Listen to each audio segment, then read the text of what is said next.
raya tempat umat kebun ular raya anak kita gabling mensimu pensheng gerhai gajimpe lakayin alateng halong siapa kya Nano sejak kat palong nasukyan Soy tagula om Metayam ta shisha Uji suwan Panrakong yaman Ular raya nga Nagapungti ahon Linti kenaya dapat umat kapon ular raya malaki jagabning mensimu pensheng gerhai gajimpe naraya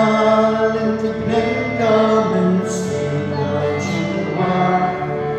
wakila dujing yak birulawai Das na uji sulam kuat ayana ya roya utwa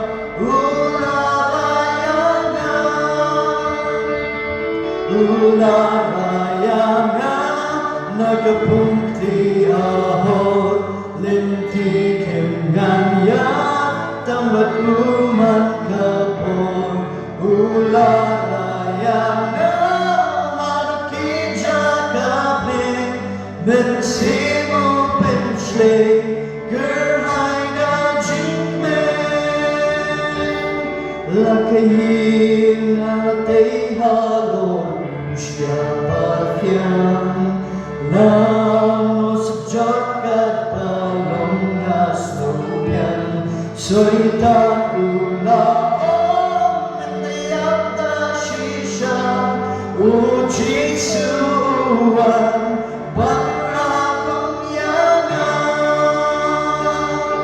ular raya nga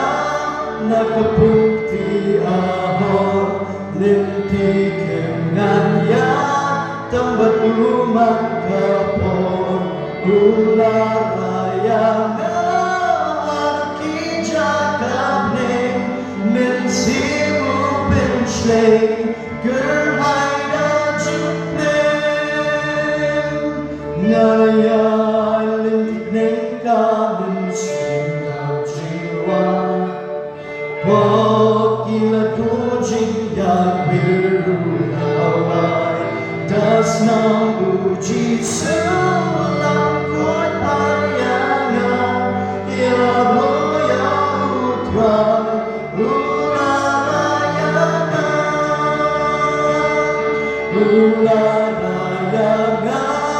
nagapungti ahon linti kenanya